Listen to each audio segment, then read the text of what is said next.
Please consider supporting us by clicking on the like and subscribe buttons. Your support will be greatly appreciated. Chapter 6. Black Race and Red Race.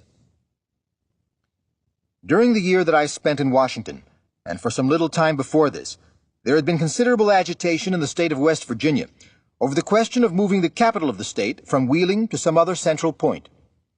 As a result of this, the legislature designated 3 cities to be voted upon by the citizens of the state as the permanent seat of government. Among these cities was Charleston, only 5 miles from Malden, my home. At the close of my school year in Washington, I was very pleasantly surprised to receive, from a committee of white people in Charleston, an invitation to canvass the state in the interests of that city.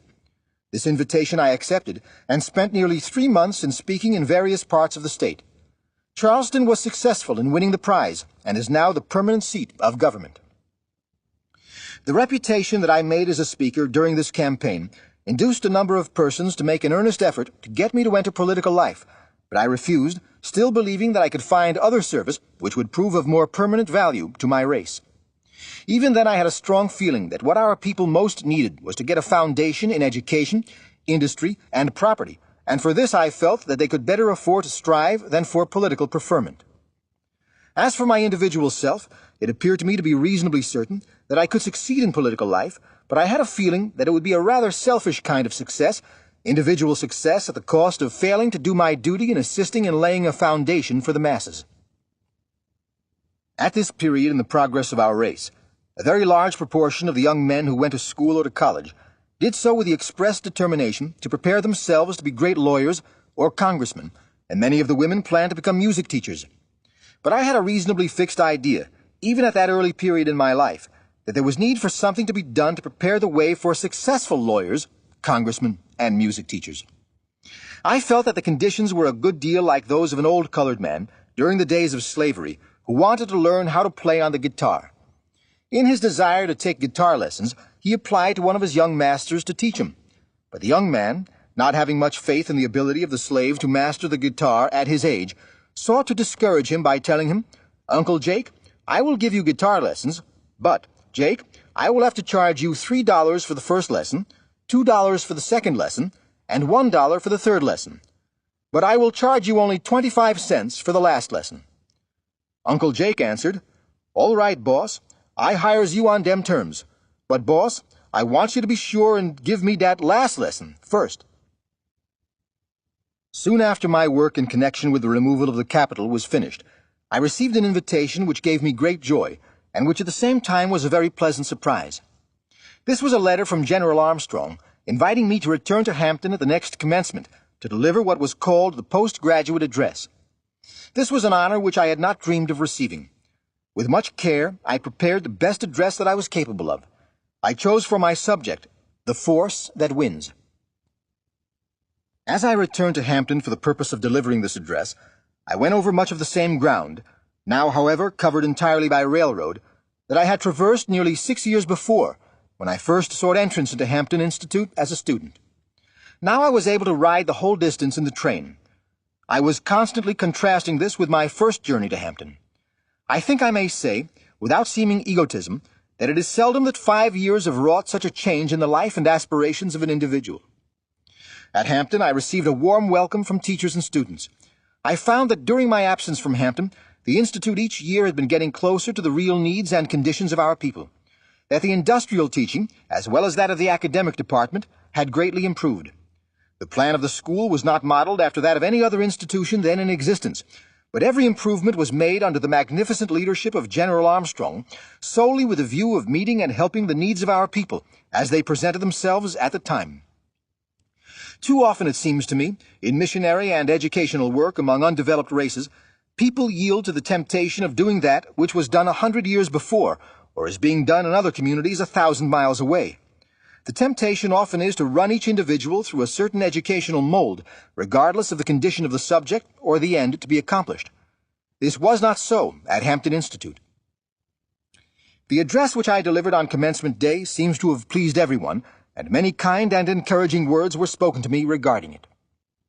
Soon after my return to my home in West Virginia, where I had planned to continue teaching, I was again surprised to receive a letter from General Armstrong, asking me to return to Hampton partly as a teacher and partly to pursue some supplementary studies. This was in the summer of 1879. Soon after I began my first teaching in West Virginia, I had picked out 4 of the brightest and most promising of my pupils, in addition to my 2 brothers, to whom I have already referred, and had given them special attention with a view of having them go to Hampton. They had gone there, and in each case the teachers had found them so well prepared that they entered advanced classes. This fact, it seems, led to my being called back to Hampton as a teacher. One of the young men that I sent to Hampton in this way is now Dr. Samuel E. Courtney, a successful physician in Boston and a member of the school board of that city. About this time, the experiment was being tried for the first time by General Armstrong of educating Indians at Hampton. Few people then had any confidence in the ability of the Indians to receive education and to profit by it. General Armstrong was anxious to try the experiment systematically on a large scale. He secured from the reservations in the western states over 100 wild and for the most part perfectly ignorant Indians, the greater proportion of whom were young men. The special work which the general desired me to do was to be a sort of house-father to the Indian young men. That is, I was to live in the building with them and have the charge of their discipline, clothing, rooms, and so on. This was a very tempting offer, but I had become so much absorbed in my work in West Virginia that I dreaded to give it up. However, I tore myself away from it. I did not know how to refuse to perform any service that General Armstrong desired of me. On going to Hampton, I took up my residence in a building with about 75 Indian youths. I was the only person in the building who was not a member of their race. At first, I had a good deal of doubt about my ability to succeed. I knew that the average Indian felt himself above the white man, and of course he felt himself far above the Negro, largely on account of the fact of the Negro having submitted to slavery, a thing which the Indian would never do. The Indians in the Indian Territory owned a large number of slaves during the days of slavery. Aside from this, there was a general feeling that the attempt to educate and civilize the red men in Hampton would be a failure. All this made me proceed very cautiously, for I felt keenly the great responsibility. But I was determined to succeed. It was not long before I had the complete confidence of the Indians, and not only this, but I think I am safe in saying that I had their love and respect. I found that they were about like any other human beings, that they responded to kind treatment and resented ill treatment. They were continually planning to do something that would add to my happiness and comfort. The things that they disliked most, I think, were to have their long hair cut, to give up wearing their blankets, and to cease smoking. But no white American ever thinks that any other race is wholly civilized until he wears the white man's clothes, eats the white man's food, speaks the white man's language, and professes the white man's religion. When the difficulty of learning the English language was subtracted, I found that in the matter of learning trades and in mastering academic studies, there was little difference between the colored and Indian students. It was a constant delight to me to note the interest which the colored students took in trying to help the Indians in every way possible. There were a few of the colored students who felt that the Indians ought not to be admitted to Hampton, but these were in the minority. Whenever they were asked to do so, the Negro students gladly took the Indians as roommates in order that they might teach them to speak English and to acquire civilized habits.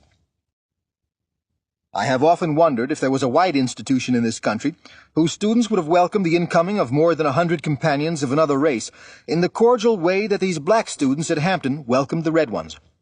How often I have wanted to say to white students that they lift themselves up in proportion as they help to lift others.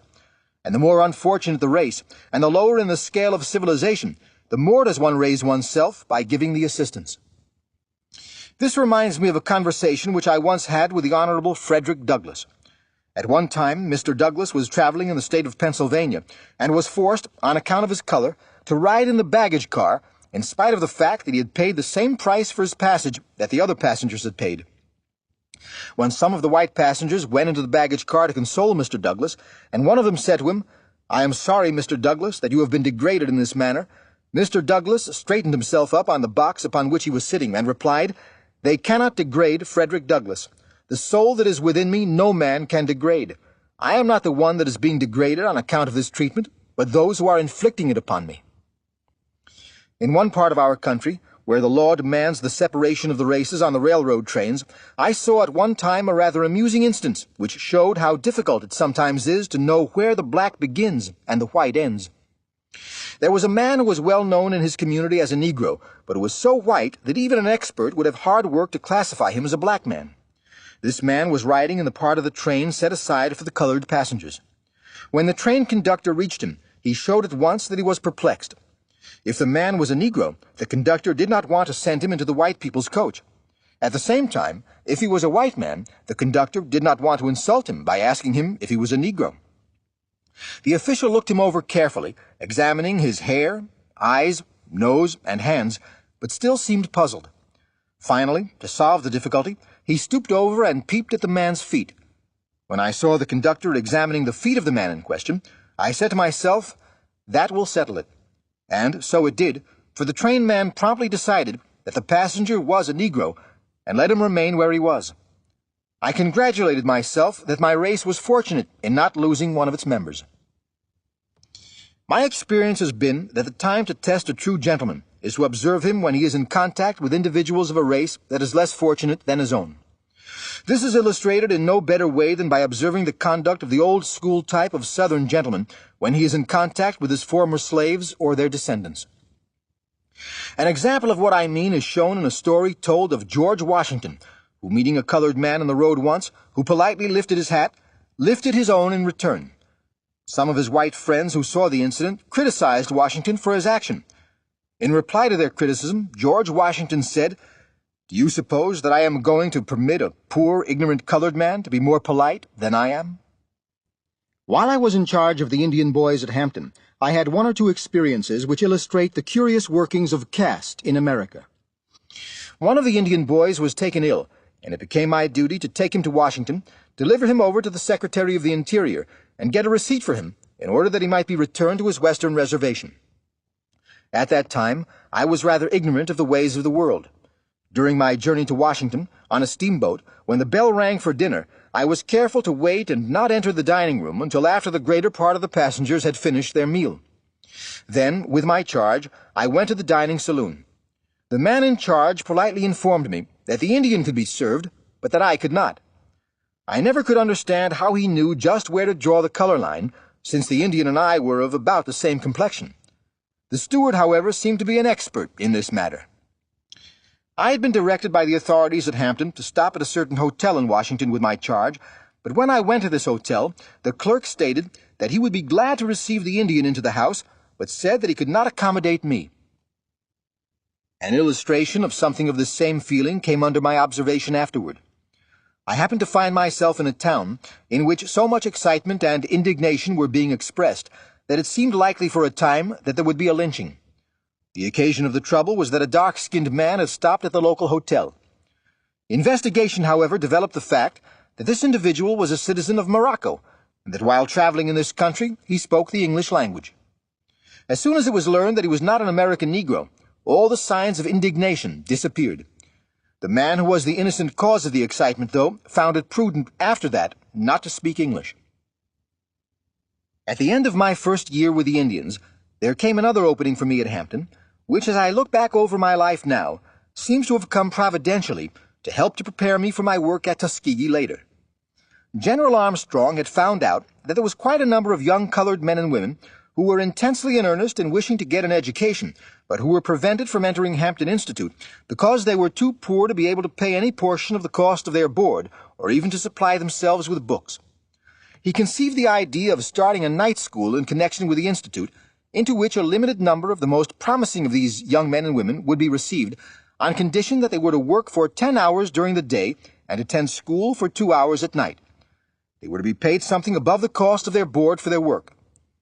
The greater part of their earnings was to be reserved in the school's treasury as a fund to be drawn on to pay their board when they had become students in the day school after they had spent 1 or 2 years in the night school. In this way, they would obtain a start in their books and a knowledge of some trade or industry, in addition to the other far-reaching benefits of the institution. General Armstrong asked me to take charge of the night school, and I did so. At the beginning of this school, there were about 12 strong, earnest men and women who entered the class. During the day, the greater part of the young men worked in the school's sawmill, and the young women worked in the laundry. The work was not easy in either place, but in all my teaching, I never taught pupils who gave me such genuine satisfaction as these did. They were good students and mastered their work thoroughly. They were so much in earnest that only the ringing of the retiring bell would make them stop studying, and often they would urge me to continue the lessons after the usual hour for going to bed had come. These students showed so much earnestness, both in their hard work during the day as well as in their application to their studies at night, that I gave them the name of the Plucky class, a name which soon grew popular and spread throughout the institution.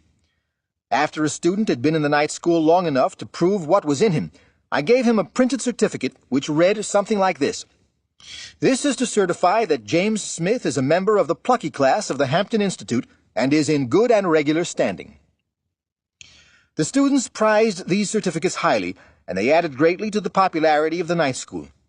Within a few weeks, this department had grown to such an extent that there were about 25 students in attendance. I have followed the course of many of these 25 men and women ever since then, and they are now holding important and useful positions in nearly every part of the South. The night school at Hampton, which started with only 12 students, now numbers between 300 and 400, and is one of the permanent and most important features of the institution. Chapter 7. Early Days at Tuskegee. During the time that I had charge of the Indians and the night school at Hampton, I pursued some studies myself under the direction of the instructors there. One of these instructors was the Reverend Dr. H.B. Fursell, the present principal of the Hampton Institute, General Armstrong's successor. In May 1881, near the close of my first year in teaching the night school, in a way that I had not dared expect, the opportunity opened for me to begin my life work. One night in the chapel, after the usual chapel exercises were over, General Armstrong referred to the fact that he had received a letter from some gentleman in Alabama asking him to recommend someone to take charge of what was to be a normal school for the colored people in the little town of Tuskegee in that state. These gentlemen seemed to take it for granted that no colored man suitable for the position could be secured, and they were expecting the general to recommend a white man for the place. The next day, General Armstrong sent for me to come to his office, and, much to my surprise, asked me if I thought I could fill the position in Alabama. I told him that I would be willing to try. Accordingly, he wrote to the people who had applied to him for the information that he did not know of any white man to suggest, but if they would be willing to take a colored man, he had one whom he could recommend. In this letter, he gave them my name. Several days passed before anything more was heard about the matter. Some time afterward, one Sunday evening during the chapel exercises, a messenger came in and handed the general a telegram. At the end of the exercises, he read the telegram to the school. In substance, these were its words: "Booker T. Washington will suit us. Send him at once." There was a great deal of joy expressed among the students and teachers, and I received very hearty congratulations. I began to get ready at once to go to Tuskegee. I went by way of my old home in West Virginia, where I remained for several days, after which I proceeded to Tuskegee. I found Tuskegee to be a town of about 2,000 inhabitants, nearly one-half of whom were colored. It was in what was known as the Black Belt of the South. In the county in which Tuskegee is situated, the colored people outnumbered the whites by about 3 to 1. In some of the adjoining and nearby counties, the proportion was not far from 6 colored persons to 1 white. I have often been asked to define the term Black Belt. So far as I can learn, the term was first used to designate a part of the country which was distinguished by the color of the soil. The part of the country possessing this thick, dark, and naturally rich soil was, of course, the part of the South where the slaves were most profitable, and consequently they were taken there in the largest numbers. Later, and especially since the war, the term seems to be used wholly in a political sense, that is, to designate the counties where the black people outnumber the white. Before going to Tuskegee, I had expected to find there a building and all the necessary apparatus ready for me to begin teaching. To my disappointment, I found nothing of the kind. I did find, though, that which no costly building and apparatus can supply: hundreds of hungry, earnest souls who wanted to secure knowledge. Tuskegee seemed an ideal place for the school. It was in the midst of the great bulk of the Negro population, and was rather secluded, being 5 miles from the main line of railroad, with which it was connected by a short line. During the days of slavery, and since, the town had been a center for the education of the white people. This was an added advantage, for the reason that I found the white people possessing a degree of culture and education that is not surpassed by many localities. While the colored people were ignorant, they had not as a rule degraded and weakened their bodies by vices, such as are common to the lower class of people in the large cities. In general, I found the relations between the two races pleasant. For example, the largest, and I think at that time the only hardware store in the town, was owned and operated jointly by a colored man and a white man. This co-partnership continued until the death of the white partner.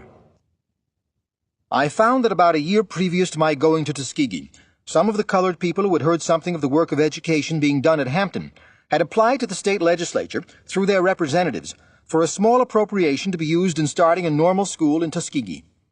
This request the legislature had complied with, to the extent of granting an annual appropriation of $2,000. I soon learned, however, that this money could be used only for the payment of the salaries of the instructors, and that there was no provision for securing land, buildings, or apparatus. The task before me did not seem a very encouraging one. It seemed much like making bricks without straw.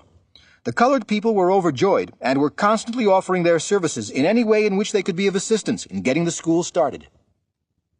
My first task was to find a place in which to open the school. After looking the town over with some care, the most suitable place that could be secured seemed to be a rather dilapidated shanty near the Colored Methodist Church, together with the church itself as a sort of assembly room. Both the church and the shanty were in about as bad condition as was possible. I recall that during the first months of school that I taught in this building, it was in such poor repair that whenever it rained, one of the older students would very kindly leave his lessons and hold an umbrella over me while I heard the recitations of the others. I remember also that on more than one occasion my landlady held an umbrella over me while I ate breakfast. At the time I went to Alabama, the colored people were taking considerable interest in politics, and they were very anxious that I should become one of them politically in every respect.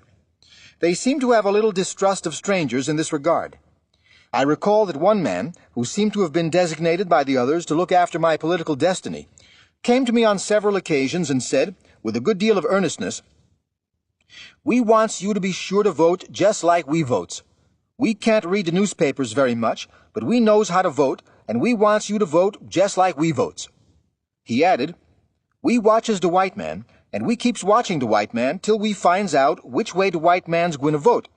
And when we finds out which way the white man's gwine to vote, then we votes exactly the other way.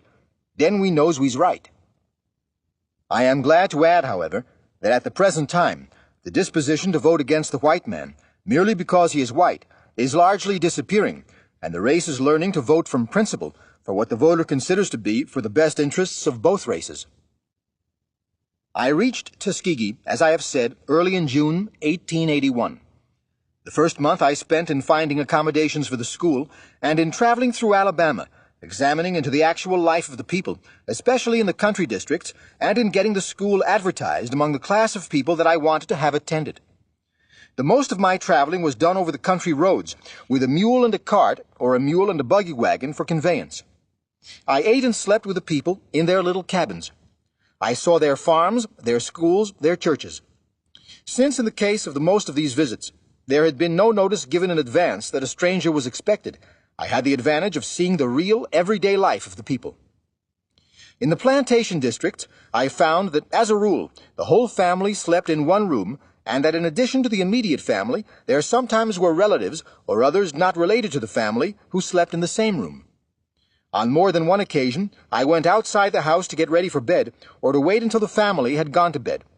They usually contrived some kind of a place for me to sleep, either on the floor or in a special part of another's bed.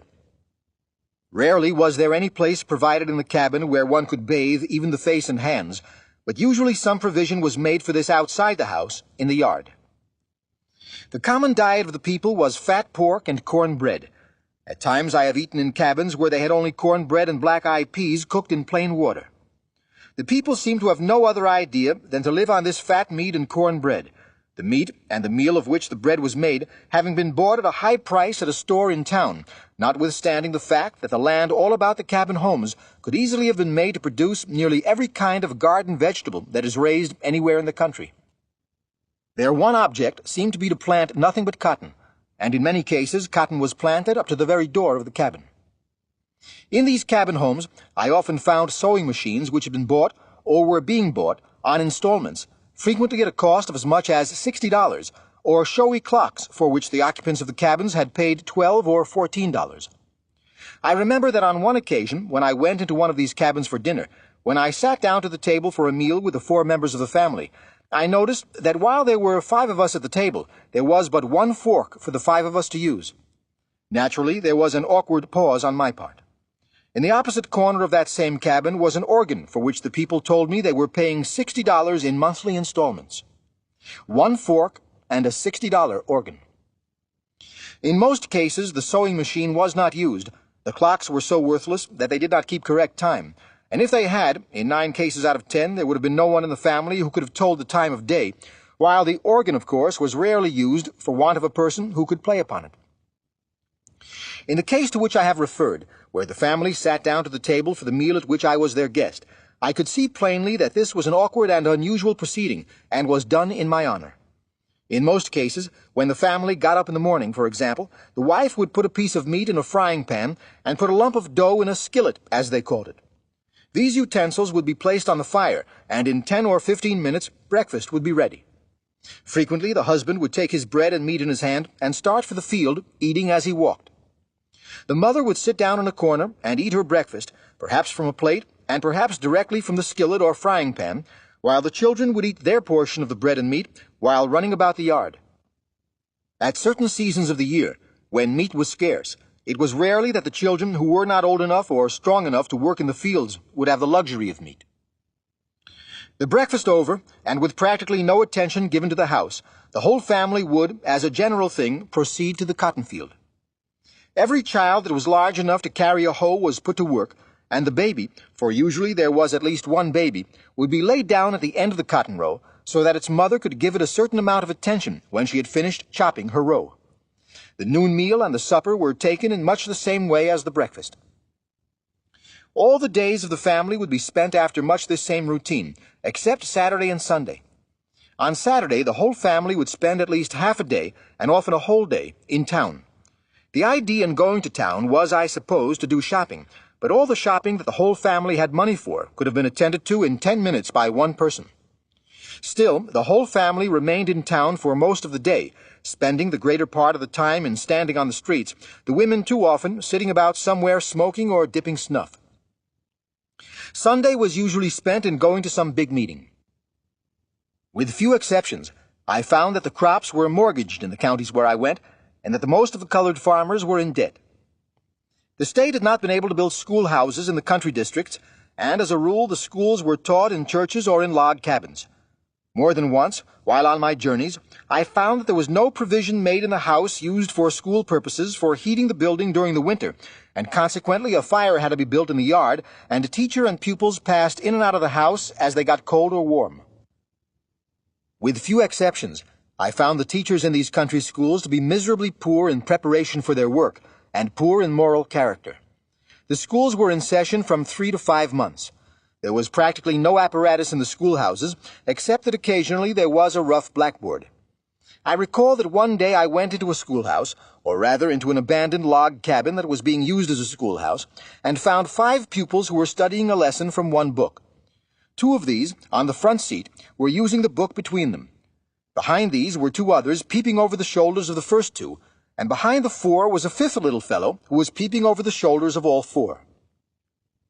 What I have said concerning the character of the schoolhouses and teachers will also apply quite accurately as a description of the church buildings and the ministers. I met some very interesting characters during my travels. As illustrating the peculiar mental processes of the country people, I remember that I asked one colored man, who was about 60 years old, to tell me something of his history. He said that he had been born in Virginia and sold into Alabama in 1845. I asked him how many were sold at the same time. He said, "There were 5 of us, myself and brother and 3 mules." In giving all these descriptions of what I saw during my month of travel in the country around Tuskegee, I wish my readers to keep in mind the fact that there were many encouraging exceptions to the conditions which I have described. I have stated in such plain words what I saw, mainly for the reason that later I want to emphasize the encouraging changes that have taken place in the community, not wholly by the work of the Tuskegee School, but by that of other institutions as well. Chapter 8. Teaching School in a Stable and a Hen House. I confess that what I saw during my month of travel and investigation left me a very heavy heart. The work to be done in order to lift these people up seemed almost beyond accomplishing. I was only one person, and it seemed to me that the little effort which I could put forth could go such a short distance toward bringing about results. I wondered if I could accomplish anything, and if it were worthwhile for me to try. Of one thing I felt more strongly convinced than ever, after spending this month and seeing the actual life of the colored people, and that was that in order to lift them up, something must be done more than merely to imitate New England education as it then existed. I saw more clearly than ever the wisdom of the system which General Armstrong had inaugurated at Hampton. To take the children of such people as I had been among for a month, and each day give them a few hours of mere book education, I felt would be almost a waste of time. After consultation with the citizens of Tuskegee, I set July 4th, 1881, as the day for the opening of the school in the little shanty and church which had been secured for its accommodation. The white people, as well as the colored, were greatly interested in the starting of the new school, and the opening day was looked forward to with much earnest discussion. There were not a few white people in the vicinity of Tuskegee who looked with some disfavor upon the project. They questioned its value to the colored people, and had a fear that it might result in bringing about trouble between the races. Some had the feeling that in proportion as the Negro received education, in the same proportion would his value decrease as an economic factor in the state. These people feared the result of education would be that the Negroes would leave the farms, and that it would be difficult to secure them for domestic service. The white people who questioned the wisdom of starting this new school had in their minds pictures of what was called an educated Negro, with a high hat, imitation gold eyeglasses, a showy walking stick, kid gloves, fancy boots, and whatnot. In a word, a man who was determined to live by his wits. It was difficult for these people to see how education would produce any other kind of a colored man. In the midst of all the difficulties which I encountered in getting the little school started, and since then through a period of 19 years, there are two men among all the many friends of the school in Tuskegee upon whom I have depended constantly for advice and guidance. And the success of the undertaking is largely due to these men, from whom I have never sought anything in vain. I mention them simply as types. One is a white man and an ex-slaveholder, Mr. George W. Campbell. The other is a black man and an ex-slave, Mr. Lewis Adams. These were the men who wrote to General Armstrong for a teacher. Mr. Campbell is a merchant and banker, and had had little experience in dealing with matters pertaining to education. Mr. Adams was a mechanic, and had learned the trades of shoemaking, harness-making, and tinsmithing during the days of slavery. He had never been to school a day in his life, but in some way he had learned to read and write while a slave. From the first, these two men saw clearly what my plan of education was, sympathized with me, and supported me in every effort. In the days which were darkest financially for the school, Mr. Campbell was never appealed to when he was not willing to extend all the aid in his power. I do not know two men, one an ex-slaveholder, one an ex-slave, whose advice and judgment I would feel more like following in everything which concerns the life and development of the school at Tuskegee than those of these two men. I have always felt that Mr. Adams, in a large degree, derived his unusual power of mind from the training given his hands in the process of mastering well 3 trades during the days of slavery. If one goes today into any southern town and asks for the leading and most reliable colored man in the community, I believe that in 5 cases out of 10 he will be directed to a Negro who learned a trade during the days of slavery. On the morning that the school opened, 30 students reported for admission. I was the only teacher. The students were about equally divided between the sexes. Most of them lived in Macon County, the county in which Tuskegee is situated, and of which it is the county seat. A great many more students wanted to enter the school, but it had been decided to receive only those who were above 15 years of age and who had previously received some education. The greater part of the 30 were public school teachers, and some of them were nearly 40 years of age. With the teachers came some of their former pupils, and when they were examined, it was amusing to note that in several cases the pupil entered a higher class than did his former teacher. It was also interesting to note how many big books some of them had studied, and how many high-sounding subjects some of them claimed to have mastered. The bigger the book and the longer the name of the subject, the prouder they felt of their accomplishment. Some had studied Latin and one or two Greek. This, they thought, entitled them to special distinction. In fact, one of the saddest things I saw during the month of travel which I have described was a young man who had attended some high school, sitting down in a one-room cabin, with grease on his clothing, filth all around him, and weeds in the yard and garden, engaged in studying a French grammar. The students who came first seemed to be fond of memorizing long and complicated rules in grammar and mathematics, but had little thought or knowledge of applying these rules to the everyday affairs of their life. One subject which they liked to talk about, and tell me that they had mastered, in arithmetic, was banking and discount, but I soon found out that neither they nor almost anyone in the neighborhood in which they lived had ever had a bank account. In registering the names of the students, I found that almost every one of them had one or more middle initials. When I asked what the J stood for, in the name of John J. Jones, it was explained to me that this was a part of his entitles. Most of the students wanted to get an education because they thought it would enable them to earn more money as school teachers. Notwithstanding what I have said about them in these respects, I have never seen a more earnest and willing company of young men and women than these students were. They were all willing to learn the right thing as soon as it was shown them what was right. I was determined to start them off on a solid and thorough foundation, so far as their books were concerned.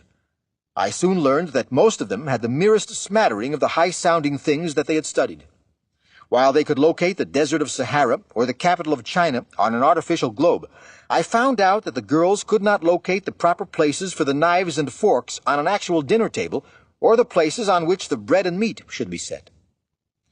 I had to summon a good deal of courage to take a student who had been studying cube root and banking and discount and explain to him that the wisest thing for him to do first was thoroughly to master the multiplication table. The number of pupils increased each week until by the end of the first month there were nearly 50. Many of them, however, said that as they could remain only for 2 or 3 months, they wanted to enter a high class and get a diploma the first year, if possible. At the end of the first 6 weeks, a new and rare face entered the school as a co-teacher. This was Miss Olivia A. Davidson, who later became my wife. Miss Davidson was born in Ohio and received her preparatory education in the public schools of that state. When little more than a girl, she heard of the need of teachers in the South. She went to the state of Mississippi and began teaching there. Later she taught in the city of Memphis. While teaching in Mississippi, one of her pupils became ill with smallpox. Everyone in the community was so frightened that no one would nurse the boy. Miss Davidson closed her school and remained by the bedside of the boy night and day until he recovered. While she was at her Ohio home on her vacation, the worst epidemic of yellow fever broke out in Memphis, Tennessee, that perhaps has ever occurred in the South. When she heard of this, she at once telegraphed the mayor of Memphis, offering her services as a yellow fever nurse, although she had never had the disease. Miss Davidson's experience in the South showed her that the people needed something more than mere book learning. She heard of the Hampton system of education and decided that this was what she wanted in order to prepare herself for better work in the South. The attention of Mrs. Mary Hemingway of Boston was attracted to her rare ability. Through Mrs. Hemingway's kindness and generosity, Miss Davidson, after graduating at Hampton, received an opportunity to complete a 2-year course of training at the Massachusetts State Normal School at Framingham. Before she went to Framingham, someone suggested to Miss Davidson that since she was so very light in color, she might find it more comfortable not to be known as a colored woman in this school in Massachusetts. She at once replied that under no circumstances and for no considerations would she consent to deceive anyone in regard to her racial identity. Soon after her graduation from the Framingham Institution, Miss Davidson came to Tuskegee, bringing into the school many valuable and fresh ideas as to the best methods of teaching, as well as a rare moral character and a life of unselfishness that I think has seldom been equaled. No single individual did more toward laying the foundations of the Tuskegee Institute so as to ensure the successful work that has been done there than Olivia A. Davidson. Miss Davidson and I began consulting as to the future of the school from the first. The students were making progress in learning books and in developing their minds, but it became apparent at once that if we were to make any permanent impression upon those who had come to us for training, we must do something besides teach them mere books. The students had come from homes where they had had no opportunities for lessons which would teach them how to care for their bodies. With few exceptions, the homes in Tuskegee in which the students boarded were but little improvement upon those from which they had come. We wanted to teach the students how to bathe, how to care for their teeth and clothing. We wanted to teach them what to eat, and how to eat it properly, and how to care for their rooms. Aside from this, we wanted to give them such a practical knowledge of some one industry, together with the spirit of industry, thrift, and economy, that they would be sure of knowing how to make a living after they had left us. We wanted to teach them to study actual things instead of mere books alone.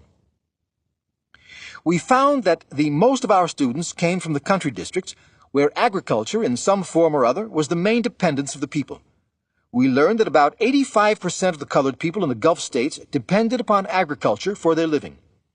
Since this was true, we wanted to be careful not to educate our students out of sympathy with agricultural life, so that they would be attracted from the country to the cities and yield to the temptation of trying to live by their wits. We wanted to give them such an education as would fit a large proportion of them to be teachers, and at the same time cause them to return to the plantation districts and show the people there how to put new energy and new ideas into farming, as well as into the intellectual and moral and religious life of the people. All these ideas and needs crowded themselves upon us with a seriousness that seemed well-nigh overwhelming. What were we to do? We had only the little old shanty and the abandoned church, which the good colored people of the town of Tuskegee had kindly loaned us for the accommodation of the classes. The number of students was increasing daily. The more we saw of them, and the more we traveled through the country districts, the more we saw that our efforts were reaching, to only a partial degree, the actual needs of the people whom we wanted to lift up through the medium of the students whom we should educate and send out as leaders. The more we talked with the students, who were then coming to us from several parts of the state, the more we found that the chief ambition among a large proportion of them was to get an education so that they would not have to work any longer with their hands. This is illustrated by a story told of a colored man in Alabama who one hot day in July, while he was at work in a cotton field, suddenly stopped and looking toward the skies said, "O Lord, the cotton am so grassy, the work am so hard, and the sun am so hot, that I believe this darky am called to preach." About 3 months after the opening of the school, and at the time when we were in the greatest anxiety about our work, there came into the market for sale an old and abandoned plantation, which was situated about a mile from the town of Tuskegee. The mansion house, or big house, as it would have been called, which had been occupied by the owners during slavery, had been burned. After making a careful examination of this place, it seemed to be just the location that we wanted in order to make our work effective and permanent. But how were we to get it? The price asked for it was very little, only $500, but we had no money, and we were strangers in the town and had no credit. The owner of the land agreed to let us occupy the place if we could make a payment of $250 down, with the understanding that the remaining $250 must be paid within a year. Although $500 was cheap for the land, it was a large sum when one did not have any part of it. In the midst of the difficulty, I summoned a great deal of courage and wrote to my friend General J.F.B. Marshall, the treasurer of the Hampton Institute, putting the situation before him and beseeching him to lend me the $250 on my own personal responsibility. Within a few days, a reply came to the effect that he had no authority to lend me money belonging to the Hampton Institute, but that he would gladly lend me the amount needed from his own personal funds. I confess that the securing of this money in this way was a great surprise to me, as well as a source of gratification. Up to that time, I never had had in my possession so much money as $100 at a time, and the loan which I had asked General Marshall for seemed a tremendously large sum to me. The fact of my being responsible for the repaying of such a large amount of money weighed very heavily upon me. I lost no time in getting ready to move the school on to the new farm. At the time we occupied the place, there were standing upon it a cabin, formerly used as the dining room, an old kitchen, a stable, and an old hen house. Within a few weeks, we had all of these structures in use. The stable was repaired and used as a recitation room, and very presently the hen house was utilized for the same purpose. I recall that one morning, when I told an old colored man who lived near, and who sometimes helped me, that our school had grown so large that it would be necessary for us to use the hen house for school purposes, and that I wanted him to help me give it a thorough cleaning out the next day. He replied, in the most earnest manner, "What do you mean, boss? You surely ain't going to clean out the henhouse in the daytime." Nearly all the work of getting the new location ready for school purposes was done by the students after school was over in the afternoon. As soon as we got the cabins in condition to be used, I determined to clear up some land so that we could plant a crop. When I explained my plan to the young men, I noticed that they did not seem to take to it very kindly. It was hard for them to see the connection between clearing land and an education. Besides, many of them had been school teachers, and they questioned whether or not clearing land would be in keeping with their dignity. In order to relieve them from any embarrassment, each afternoon after school, I took my axe and led the way to the woods. When they saw that I was not afraid or ashamed to work, they began to assist with more enthusiasm. We kept at the work each afternoon until we had cleared about 20 acres and had planted a crop. In the meantime, Miss Davidson was devising plans to repay the loan. Her first effort was made by holding festivals or suppers. She made a personal canvass among the white and colored families in the town of Tuskegee and got them to agree to give something, like a cake, a chicken, bread, or pies, that could be sold at the festival. Of course, the colored people were glad to give anything that they could spare, but I want to add that Miss Davidson did not apply to a single white family, so far as I now remember, that failed to donate something. And in many ways, the white families showed their interest in the school. Several of these festivals were held, and quite a little sum of money was raised. A canvass was also made among the people of both races for direct gifts of money, and most of those applied to gave small sums. It was often pathetic to note the gifts of the older colored people, most of whom had spent their best days in slavery. Sometimes they would give 5 cents, sometimes 25 cents. Sometimes the contribution was a quilt or a quantity of sugar cane. I recall one old colored woman who was about 70 years of age, who came to see me when we were raising money to pay for the farm. She hobbled into the room where I was, leaning on a cane. She was clad in rags, but they were clean. She said, "Mr. Washington, God knows I spent the best days of my life in slavery. God knows I is ignorant and poor. But," she added, "I knows what you and Miss Davidson is trying to do. I knows you is trying to make better men and better women for the colored race.